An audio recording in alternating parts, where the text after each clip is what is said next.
दोस्तों नमस्कार, मैं हूं आलोक पाठक और हमारे साथ हैं उत्तर प्रदेश के वरिष्ठ पत्रकार परवेज अहमद। आज हम चर्चा कर रहे हैं एक ऐसे विषय पे जिसका फिलहाल जिस विषय से आरएसएस ने दूरी बना ली है। आरएसएस कह रहा है औरंगजेब कोई मुद्दा नहीं है और उत्तर प्रदेश में और महाराष्ट्र में जंग चल रही है भाजपा के अंदर कि कौन औरंगजेब के मुद्दे को ज्यादा तेजी से भुनाएगा। क्या ये भारतीय जनता पार्टी के दो दूसरी पीढ़ी के नेताओं के बीच वर्चस्व की जंग है? क्योंकि ये माना जा रहा है कि देवेंद्र फडणवीस भी भविष्य में भाजपा की तरफ से प्रधानमंत्री बन के उम्मीदवार हो सकते हैं और योगी आदित्यनाथ की तो टीम दिन रात 2017 से इसी चीज पे लगी हुई है कि उसको योगी आदित्यनाथ को प्रधानमंत्री बनाना है। अब मैं इतनी भूमिका इसलिए बांध रहा हूं, एक नाम है संगीत सोम। विकिपीडिया कहता है ठाकुर संगीत सोम 2012 में विधायक थे सरगना से और 2022 में चुनाव हार गए थे। 2013 में जब मुजफ्फरनगर के दंगे हुए थे तो अखिलेश जी की सरकार में एनएसए का मुकदमा इनके खिलाफ दर्ज हुआ था। ये समझना जरूरी है कौन है संगीत सोम। कल संगीत सोम की एंट्री होती है औरंगजेब वाले विवाद में और ये सब कुछ जरूरत से ज्यादा ही बोल गए। इन्होंने बोला कि अखिलेश यादव और राहुल गांधी औरंगजेब की तरह देशद्रोही हैं और पता नहीं क्या क्या बोल गए। परवेज जी, आपने तो मुझसे ज्यादा इन सारी चीजों को कवर किया है। जब संगीत सोम पहली बार विधायक बने, दूसरी बार विधायक बने, ये औरंगजेब से क्यों तुलना की जा रही है राहुल गांधी और अखिलेश यादव की? अब आलोक जी, इस पर क्या ही कहा जाएगा। देखिए, कहाँ दोनों ही चीजें हैं। कहाँ संगीत सोम, और मैं आपसे ऐसे ही आपका रिकॉर्ड भी कह रहा था और अभी भी कह रहा हूँ, कहाँ संगीत सोम और कहाँ अखिलेश यादव और राहुल गांधी। संगीत सोम की अपनी एक सरधना विधानसभा में अपनी एक पहचान नहीं है। वो 2022 का चुनाव जो है वो अतुल प्रधान से हार गए, जबकि अतुल प्रधान इतने बड़े नेता नहीं थे। संगीत सोम की जो राजनीति है वो सांप्रदायिक ध्रुवीकरण की राजनीति रही है जब से उन्होंने राजनीति शुरू की है। संगीत सोम हिंदुत्व का चेहरा बनते हैं। संगीत सोम एक ऐसे व्यक्ति हैं जिनके ऊपर ये बहुत गंभीर चार्ज लगा था कि वो आप जो है मांस निर्यात करने वाली कंपनी के डायरेक्टर हैं। तो तमाम चीजें हैं। देखिए, जो अंदर के खाने के चेहरे हैं, बाहर के राजनीतिक चेहरे हैं, वो बहुत अलग अलग है और इसके बहुत सारे डॉक्यूमेंट्स थे। ऐसा नहीं है कि मतलब ये बात, ये आरोप हवा में लगाए गए थे कि संगीत सोम मीट निर्यात कंपनियों के डायरेक्टर नहीं थे। बाद के दिनों में उन्होंने उसकी डायरेक्टरशिप छोड़ी और तमाम कानूनी पेचीदगियां हुई, बहुत सारी चीजें हुई, लेकिन काम तो सब वही है। दरअसल कुल मिलाकर एक नया शगल हो गया है कि बड़े नेताओं पर ये जो सोशल मीडिया का दौर है, जो ये और तमाम चीजें आई हैं, उसने एक नया शगल पैदा कर दिया है कि कोई भी बड़े से बड़े नेता को कुछ भी कहकर और अपना निकल लेता है।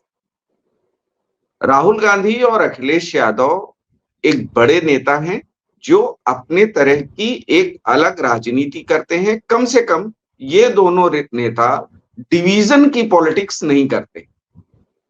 अपनी जातीय पॉलिटिक्स कर सकते हैं, जातीयता का उन पे आरोप लग सकता है, पिक एंड चूज का आरोप लग सकता है, ये सारे आरोप संभव है, लेकिन समाज में बंटवारे की राजनीति दोनों ही नेता नहीं करते हैं। और दोनों संगीत सोम साहब की तुलना में कई गुना बड़े नेता हैं। अगर ये आरोप उत्तर प्रदेश में भारतीय जनता पार्टी की ओर से योगी आदित्यनाथ जी लगाते तो बात समझ में आता था। मुझे लगता नहीं है कि उनके बराबर, योगी आदित्यनाथ जी के बराबर कोई दूसरा नेता ऐसा भारतीय जनता पार्टी में है जो अखिलेश यादव या राहुल गांधी पर आरोप लगा सके।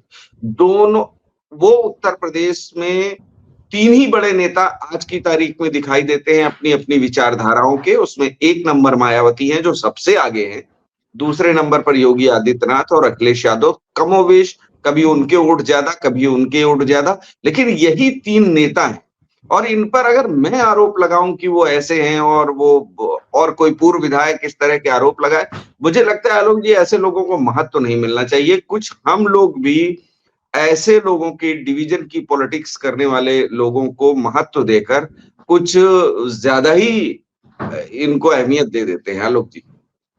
लेकिन जो उन्होंने मथुरा को लेकर और काशी विश्वनाथ को लेकर बोला है, उस पर क्या कहना है आपका? वो तो कह रहे हैं कि औरंगजेब ने मंदिर तोड़ने के पहले किसी कोर्ट से परमिशन नहीं ली थी, तो हम क्यों पूछें किसी से, हम क्यों कोर्ट का इंतजार करें?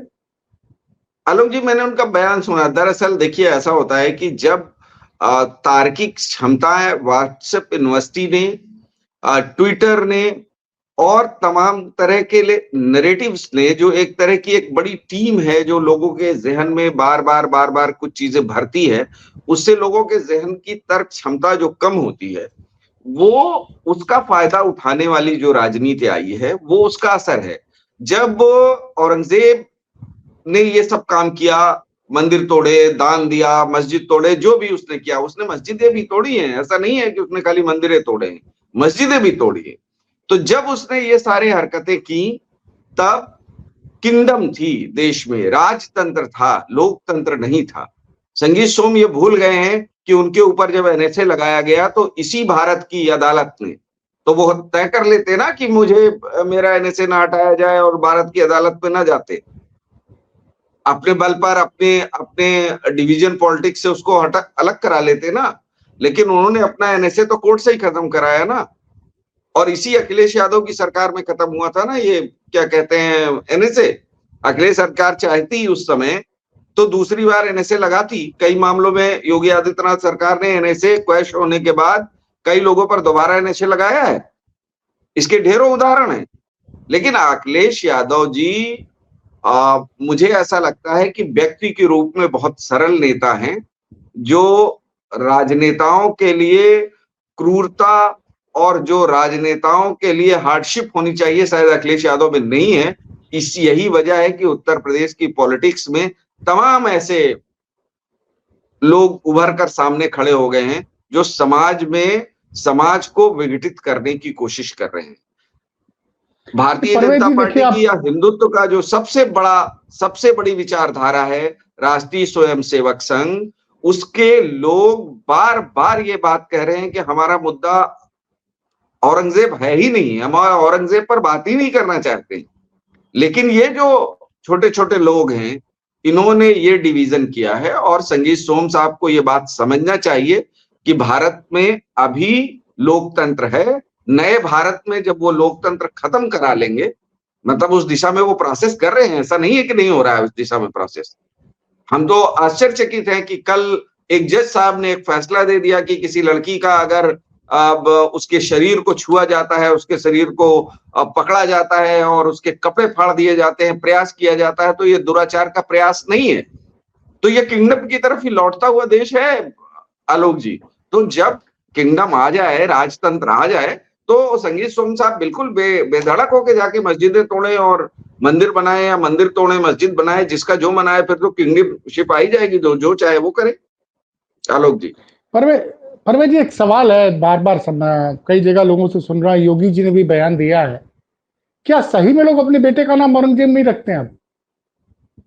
बहुत सारे लोगों का नाम औरंगजेब है, क्या कहते हैं अब आलोक जी, उसका, उस औरंगजेब का जो किरदार है, उसके चरित्र के दो हिस्से हैं, इससे कोई इनकार नहीं कर सकता। एक हिस्सा ऐसा है जिसमें उसने मंदिरों को तोड़ा, लेकिन उस समय की क्या परिस्थितियां थी, लेकिन उस पर ना कहीं लिखा गया है, ना बहुत बात हुई है, लेकिन ये सच है कि उसने मंदिरों को तोड़ा, इससे तो इनकार कर नहीं सकते हैं। लेकिन नहीं उसका नहीं, उसने एक अपने पक्ष ये भी, ये कि उसने भाई और माता पिता के साथ, जो लोग बोलते हैं कि बड़ा क्रूर था, भाइयों के साथ ऐसा किया और उसके साथ ऐसा किया, उसमें कितनी राजतंत्र में सच्चाई? तो ऐसा राजतंत्र में तो ऐसा होता ही है।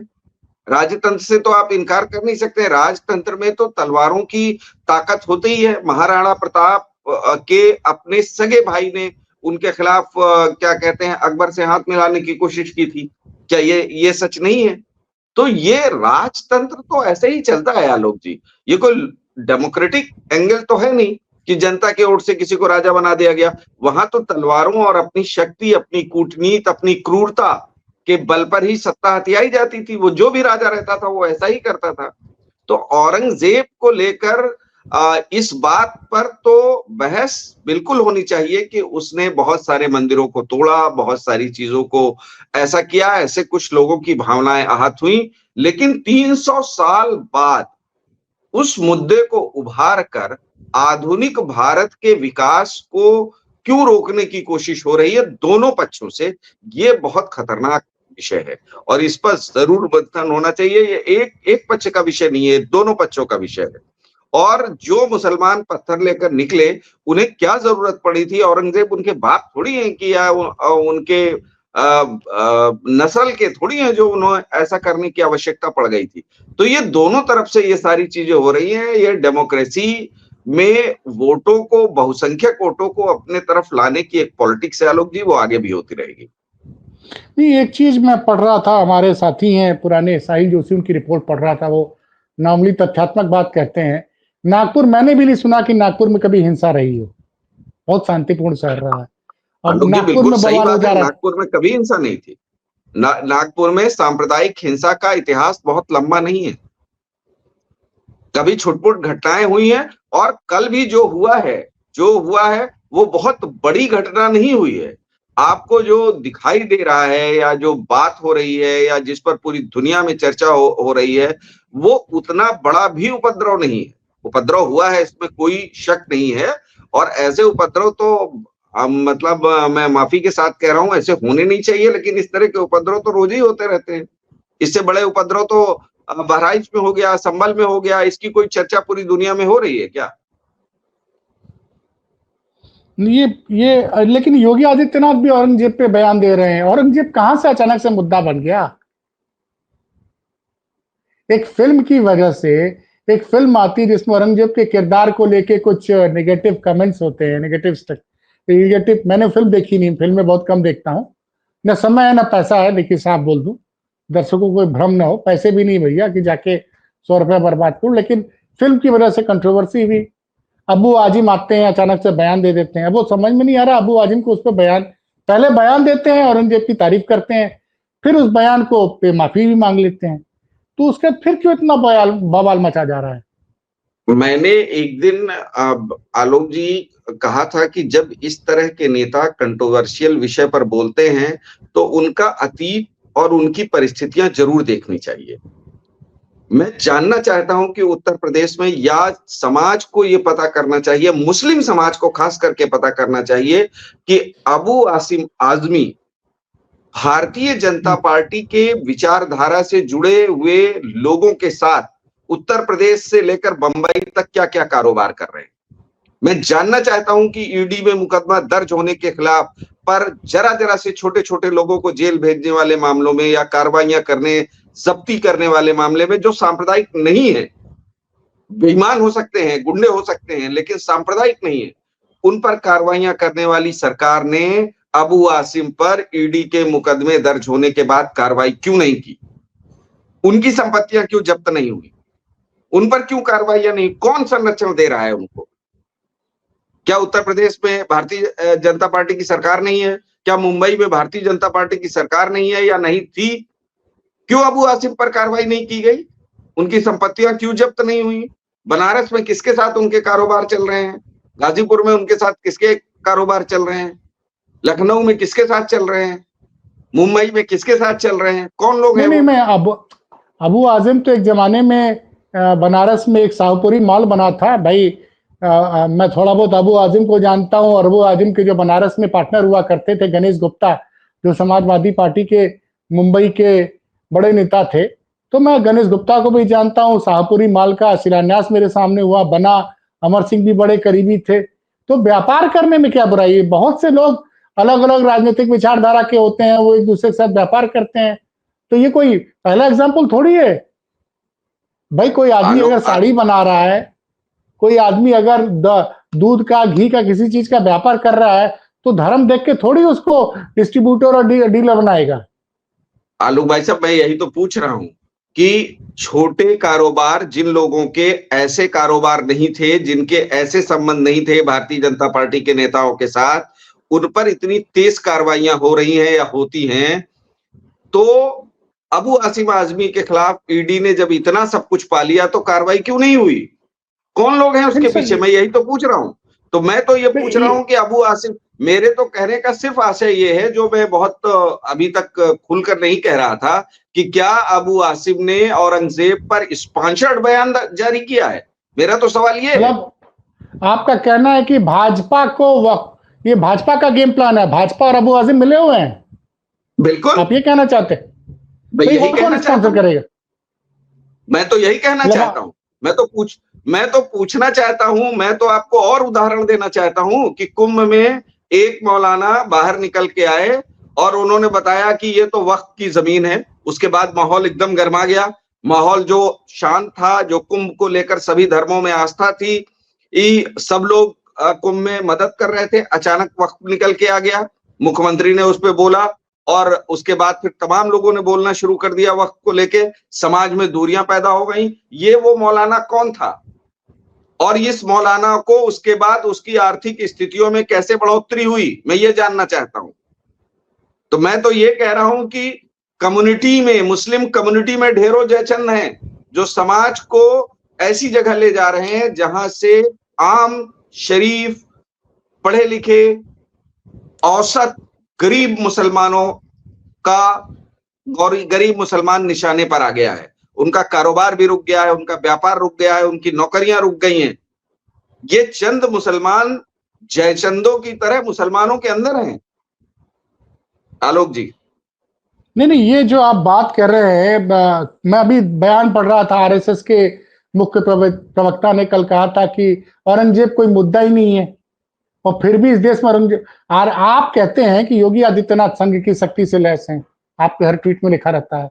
कल ही का बयान है, और ये आरएसएस के मुख्य प्रवक्ता का बयान है कि औरंगजेब इस वक्त इसको कोई मुद्दा ही नहीं है।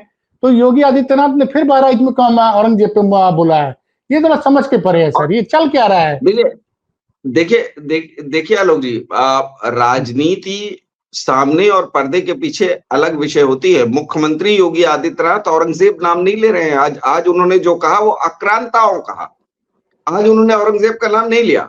लेकिन जो प्रकारांतर से जब आपने पानी गर्म कर दिया है, या समाज ने पानी गर्म कर लिया है, तो वो गर्म ही रहेगा ना आलोक जी, वो ठंडा तो हो नहीं पाएगा।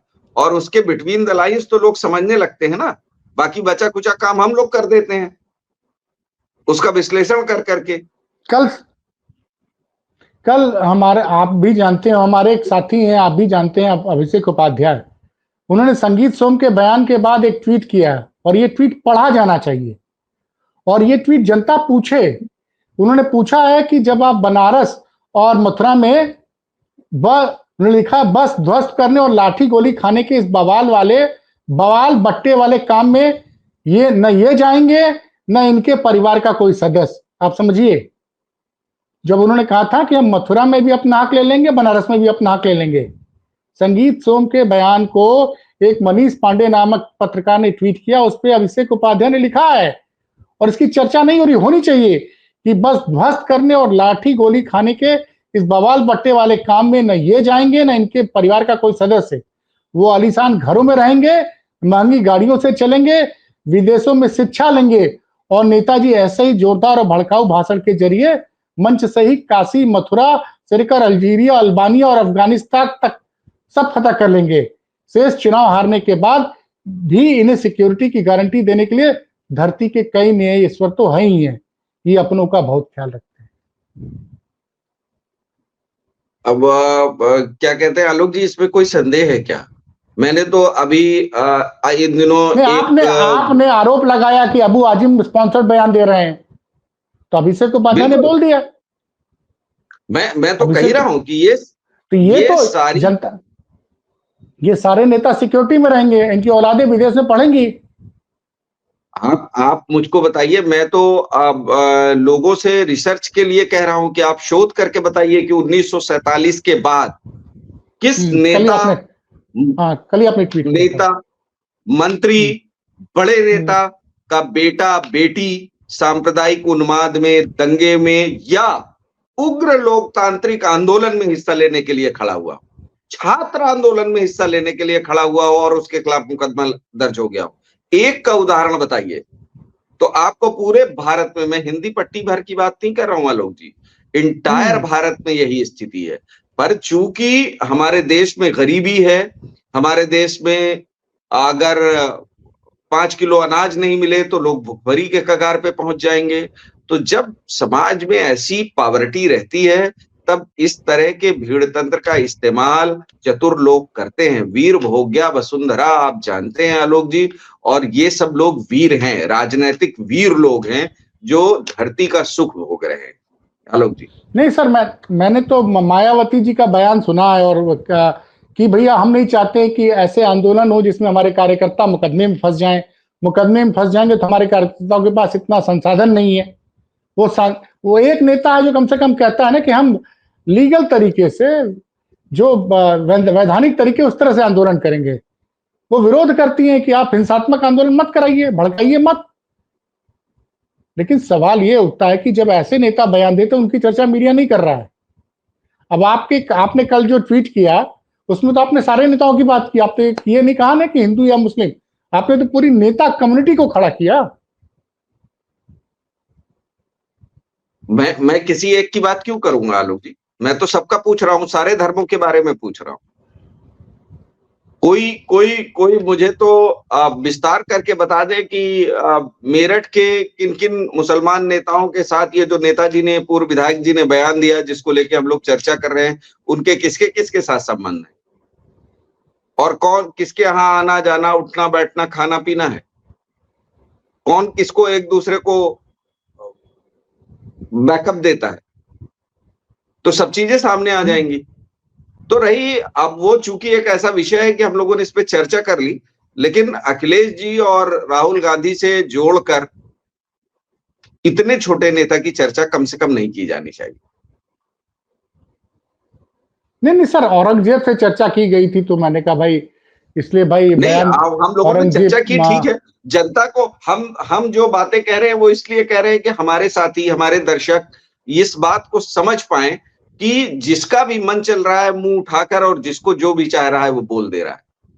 तो एक एक लेवल रहना चाहिए, और जनता को भी ऐसे लोगों को डिस्कार्ड करना चाहिए कि अगर मुख्यमंत्री योगी आदित्यनाथ के खिलाफ बोलना है तो कम से कम अखिलेश यादव बोले, उनके नीचे का के जो तमाम छोटे छोटे प्रवक्ता हैं वो ना बोल दे, और अगर वो बोल दे रहे हैं तो उनकी कोई अहमियत नहीं होनी चाहिए।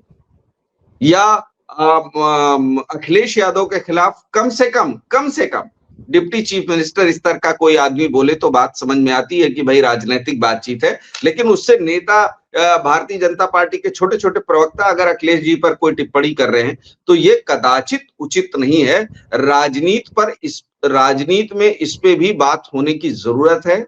आज भी अखिलेश यादव जी के पास 100 विधायक हैं, 37 सांसद हैं, और वो देश के एक बड़े नेता हैं, और उन पर हम अगर टिप्पणी करते हैं बतौर पत्रकार की भूमिका में तो समझ में आता है, लेकिन बतौर इंसान अगर टिप्पणी करते हैं तो बहुत तुच्छ टिप्पणी है, फिर उसका कोई मायने नहीं है। पत्रकार का मतलब यह है कि हम कहीं लिखते हैं, लोगों तक, जन समुदाय तक जाते हैं तो हम बात पहुंचा रहे हैं। लेकिन अगर हम पत्रकार नहीं है और सिर्फ परवेज अहमद है और हम अखिलेश यादव पर टिप्पणी कर रहे हैं या योगी आदित्यनाथ पर टिप्पणी कर रहे हैं तो फिर बहुत ही खराब बात है। कि राजनीति में इस पर, इन सुचिताओं पर भी चर्चा होने की जरूरत है आलोक जी। तो मतलब मैं यही समझूं कि आपने जो युवाओं को संदेश दिया है, या अभिषेक भाई जो कह रहे हैं कि युवा लोग किसी भड़काऊ नेता के बयान के चक्कर में न पड़े, उनको परेशानी होगी, उनको मुकदमे झेलने पड़ेंगे। ये नेता तो कमांडोज की सुरक्षा घेरे में रहेंगे, आराम से रहेंगे, इनका कुछ नहीं होने वाला है।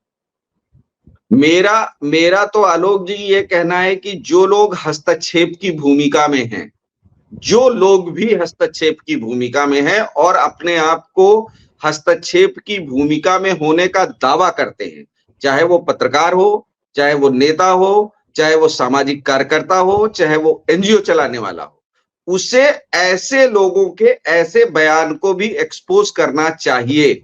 बताना चाहिए कि संगीत सोम के परिवार में कितने बच्चे हैं और वो कहां पढ़ते हैं और उसकी फीस क्या है और वो फीस कहां से आ रही है। नहीं, आपने तो और बड़ा आरोप लगा दिया ना कि इस तरह के लोग दूसरी कम्युनिटी के लोगों के साथ व्यापार भी करते हैं, उसको छुपाते हैं। यही बात मैं कहना चाहता हूं। तो जो लोग इस तरह की राजनीतिक बहस, चाहे वो जो हो, चाहे संगीत सोम हो, चाहे वो आसिम हो, चाहे और दूसरे नेता हों, अभी चूंकि दो ही की बातचीत चल रही है तो मैं इसी की बात कर रहा हूं, उनका ये वाला हिस्सा भी उजागर करने की जिम्मेदारी उन लोगों को लेना चाहिए जो खुद को हस्तक्षेप की भूमिका में होने का दावा करते हैं। और अगर वो ऐसा नहीं कर रहे हैं तो वो भी समाज के साथ उतना ही अन्याय कर रहे हैं जितना समाज को डिवीजन करने वाले लोग कर रहे हैं। दोनों ही एक तरह से अपने अपने हित साध रहे हैं आलोक जी। तो या तो ये नहीं कहिए कि हम हस्तक्षेप की भूमिका में हैं, आप कहिए कि भाई हम अपने प्रोफेशन में हैं, अपना काम कर रहे हैं, जितना हमसे हो सकता है हम कर रहे हैं, हम हस्तक्षेप की भूमिका में नहीं है। लेकिन अगर आप अपने को ये क्लेम करते हैं तो फिर पूरे तरह से हस्तक्षेप आप क्या मीडिया को बोल रहे हैं क्या? मैं आलोक जी, मैंने आपको कहा कि मैं पत्रकारों को भी कह रहा हूं, मैं समाज सेवकों को भी कह रहा हूं, मैं नेताओं को भी कह रहा हूं, जब वो ये बताते हैं तो फिर वो अपने बारे में भी बताएं ना कि मेरे बेटे बेटियां कहाँ पढ़ते हैं। हम तो, अगर मेरा बस होता, मैं आर्थिक रूप से समृद्ध होता, तो मैं इस बात का एडीआर के साथ मिलकर इलेक्शन रिफॉर्म के लिए जो संस्था काम कर रही है उनसे मिलकर सुप्रीम कोर्ट में याचिका दाखिल करता कि लोगों को यह भी बताना पड़ेगा कि उनके बच्चे किन स्कूलों में पढ़ रहे हैं हलफनामा में। और ये अभी तक तो वो संपत्तियां बताते हैं, अपने मुकदमे बताते हैं, लेकिन ये भी बताना पड़ेगा कि उनके बच्चे किस स्कूल में पढ़ते हैं, उनके बच्चे किस मिशनरी स्कूल में पढ़ रहे हैं, किस क्रिश्चियनिटी वाले देश में जाकर वहां तालीम हासिल कर रहे हैं। ये भी बताना अनिवार्य किया जाए ताकि वो धार्मिक उन्माद की बातें करते समय जनता भी उन्हें ये बता पाए कि तुम्हारे बेटे या बेटी या बहू या दामाद तो क्या कहते हैं क्रिश्चियन स्कूलों में पढ़ते हैं, और आप जो है क्या कहते हैं आप शिशु मंदिर में क्यों नहीं पढ़ाते हैं, आप मदरसे में अपने बच्चे को क्यों नहीं पढ़ाते हैं।